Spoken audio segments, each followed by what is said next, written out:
right. There he is. Someone who loves America.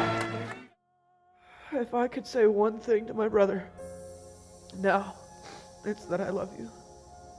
It wasn't just a devastating loss for me, but that was compounded by the fact that I had to witness my children and my family suffer because of that loss as well.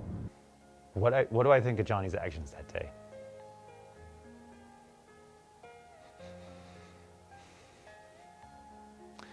It's very difficult for me to answer because I'm clearly emotional about it. The threat to our officers and our community was stopped by a hero named Johnny Hurley. Johnny's actions can only be described as decisive, courageous, and effective in stopping further loss of life. One thing that became evident throughout our review was that John Hurley that day acted as a hero. Had he survived, we would have praised his bravery in engaging a mass shooter before anyone else was killed. He acted to defend others, and we will remember him for his selflessness.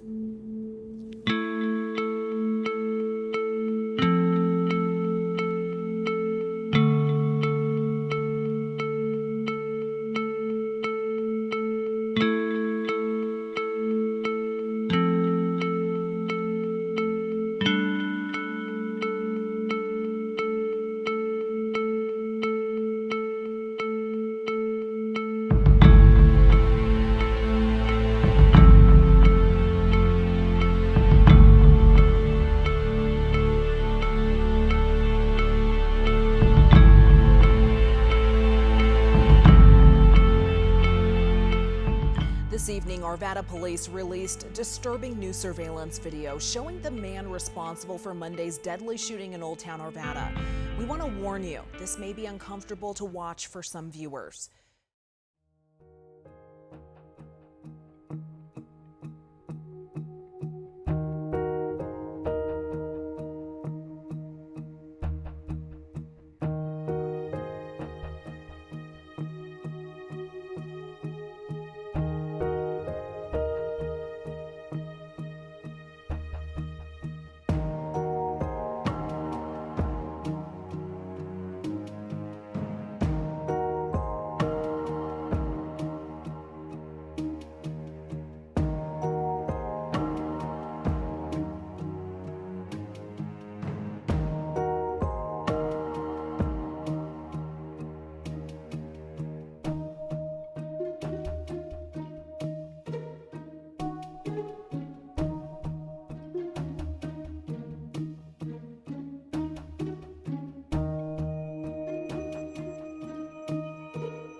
Hey, what's up guys? Johnny from We Are Change, Colorado.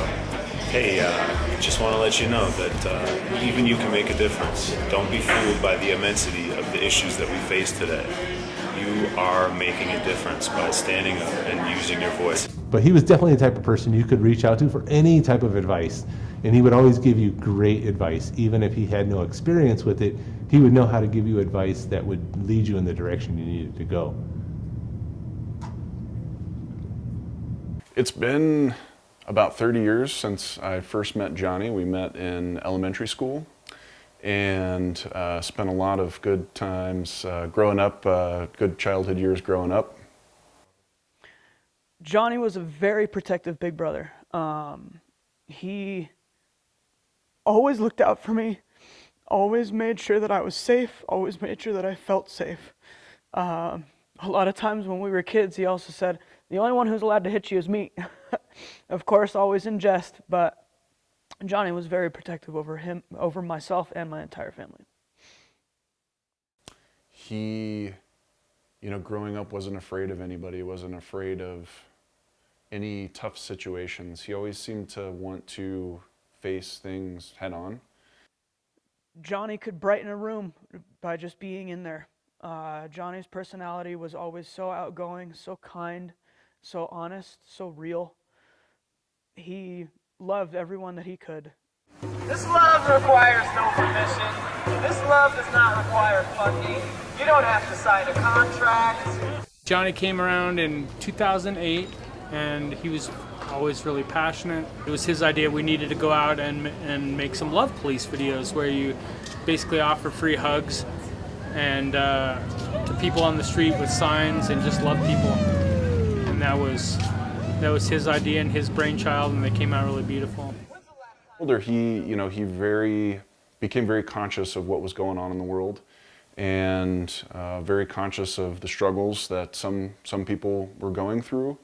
And he was always trying to do something to help other people. He was a very opinionated man, but still open to hear others' opinions. He was the type of person who wore his heart on his sleeve. Like, if you knew him for any amount of time, you knew where he stood on anything important, and you knew his beliefs in life and how he felt about things. And so he was very outspoken about his beliefs and his convictions, but he was the type of guy that people gravitated towards because of that. He wasn't necessarily a divisive or an exclusive person in regards to those things. You know, he was the type of person that was really outspoken, that people admired for that, you know, as opposed to somebody who might, you know, be less favorable because they're outspoken about certain things. And a lot of the political activism that we engaged in was also strictly from a generous perspective. We wanted to help other people. We wanted to introduce them to new perspectives and show them new potentials and possibilities and information that maybe they hadn't been exposed to before. He was a very generous individual.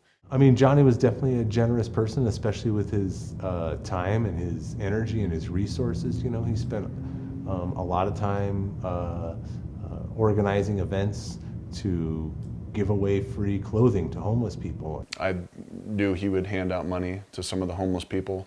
And, you know, he wouldn't just give them money and be gone. You know, he'd talk to them and try to get a little info from them and see what they were interested in, and, you know, maybe pass along a little piece of wisdom to them. So I was always impressed with how Johnny treated everybody.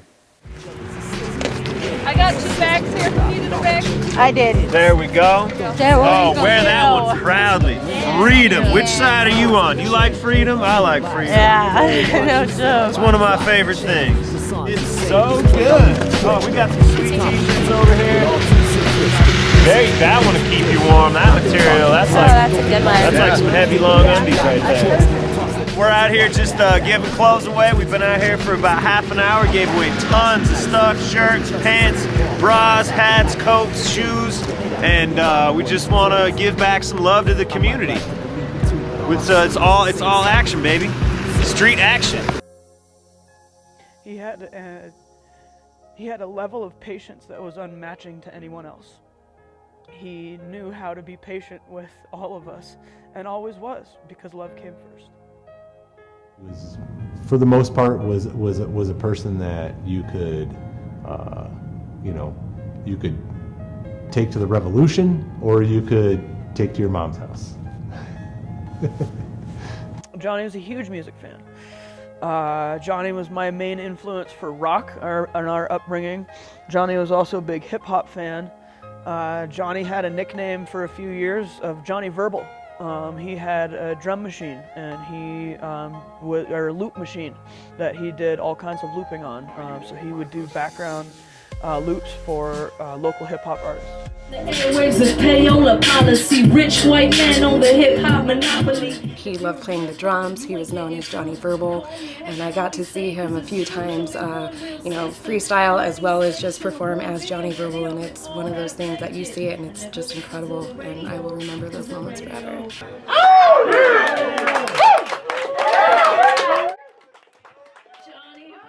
I remember he exposed me to Metallica for the first time, and big fan ever since. The last concert that Johnny and I went to was to see Tool, and that was in October of 2019, and that's when he told me that the only time that he had ever been to see that band was with me, and I took great honor in that. Johnny was a very outgoing guy. He could talk to anybody. He could have a conversation about anything, whether you wanted to talk about the environment or nuclear physics or philosophy or remodeling your house, whatever. Like, he could have an intelligent conversation about anything. He was a really outgoing guy. Johnny was a fantastic cook, and most of the time that I got to sample his cuisine was when we were camping. And I know Johnny's food was great. I'm sure part of it was we were starving, but he was an amazing Dutch oven cook. I met Johnny first in 2013, and he was cooking up some food for the kids. Good, organic, non-GMO food. And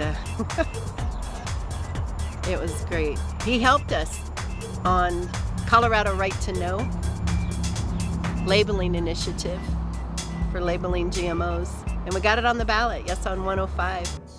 Something that Johnny and I enjoyed doing together was watching videos by a man named John Correa.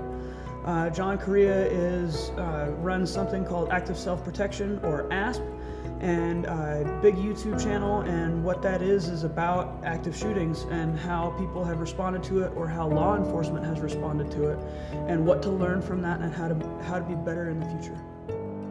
June 21st, Johnny pulled in and parked here to go in and look at work boots and get his fishing license for a camping trip that we had a week later, and finished a cigarette and came inside the store. He was inside the store for maybe 5 seconds before he heard the first gunshots. As I was leaving the restaurant with my colleague, we both began walking towards and then intended to walk down the alley to my parked car, because we were going to my car first just based on where hers was parked. As we were walking down the alley, or towards the alley, we first saw a police officer on patrol, foot patrol, walk by us. We then next saw an individual come out of the line of diagonally parked cars, dressed in all black, weapon in hand. Weapon was leveled at a concerning position. Eyes were certainly on that individual, whom I will refer to as Shooter.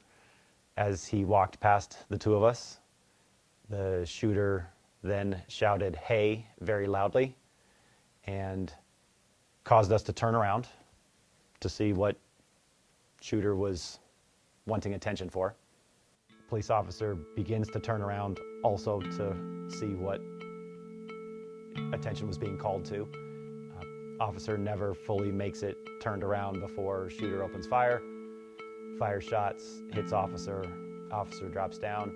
At that point, for that particular piece of this overall episode, I turned back around, fearing for my own safety, and dove into the line of parked cars right there.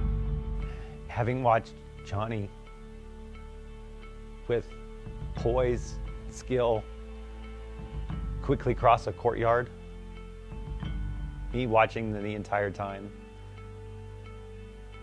initially not knowing if Johnny was another shooter that was a risk to my safety or not. Weapon pointed downward, fire ready but not aim. He was clearly skilled and professional, and in that moment, when Johnny was running towards me to take his position, I didn't know if Johnny was friend or foe, and something told me to stay put where I was even though if he was foe, I was a sitting duck. I was fully exposed to Johnny. I stayed because something about his presence told me this was going to be okay. In this situation specifically, I struggle because at the time Johnny was shot, from my vantage point, I had just seen him unloading a weapon, standing over a dead shooter who he had just victoriously killed and disarmed. The weapon Johnny was unloading was pointed down, and while Johnny wasn't looking at me, his body position was directly towards me. With that said, there was no one else to my knowledge in the vicinity between Johnny and I or behind me, because it was a building, which means as Johnny was shot, it had to have come from peripheral or behind him. And it came with no warning. In my view, an individual disarming a weapon that's pointed down with his back to law enforcement with no warning is not the threat that warrants open fire. Unfortunately, the police officer that shot Johnny was more than likely more concerned about his own safety than he was about anyone else's. And so that's kind of what probably contributed to him shooting Johnny in the back, you know, because had Johnny gotten any type of a verbal warning, you know, police, freeze, put your hands up, whatever, any of that type of stuff, he would have 100% complied, because he was there to be a hero and he wasn't there to get shot. I was taking a nap on my couch, and at about 10 to 8 at night, I got a knock on my door. I opened the door to see a uniformed police officer and 2 other women who had some kind of badge around their neck. They asked me if I knew John Hurley, and I said, yes, I do. They asked if my name is Aaron Hurley. I said, yes, it is. They asked if they could come inside. I said, to what does this pertain? The woman in the middle took 1 step forward and she said that my name is Brittany from the Jefferson County Coroner's Office. I fell to the floor. Most people who end up being heroes don't see themselves that way. They're not like in hero training, and they don't go to hero school, and they're not like trying to go out and be a hero. They're just trying to be the best that they can be. And more importantly, I think that the underlying thing that constitutes a hero is somebody who's selfless, somebody who puts other people before themselves. What he did is incredibly heroic. Sacrificed all of his safety, as we now know with the rest of the story. And he did that for me and everyone else that was in that area with no hesitation, no second thought, instant action. And decisive, instant action without hesitation, with poise, skill, and confidence doesn't exist unless that's your character. You're not making a decision at that point. You're executing on core fundamental morals and beliefs. And you do it successfully. I think Johnny's an incredible hero and incredibly talented. It's my opinion that he saved lives that day. I live here in Arvada. My family lives here in Arvada. My kids are growing up here in Arvada. And I'm just eternally grateful for what Johnny did without hesitation. One of the realizations that I've had in the last few months is not only do I have to live the second half of my life without my big brother, but when the time comes, I'll have to bury my mother alone.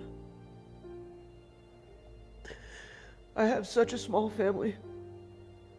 and it just got smaller.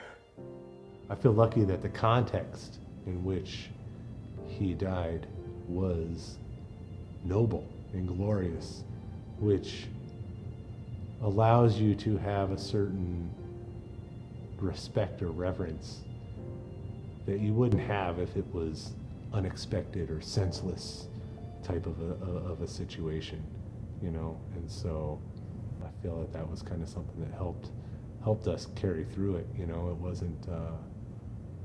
It was definitely heartbreaking and sad, but it was also very reverent and admirable.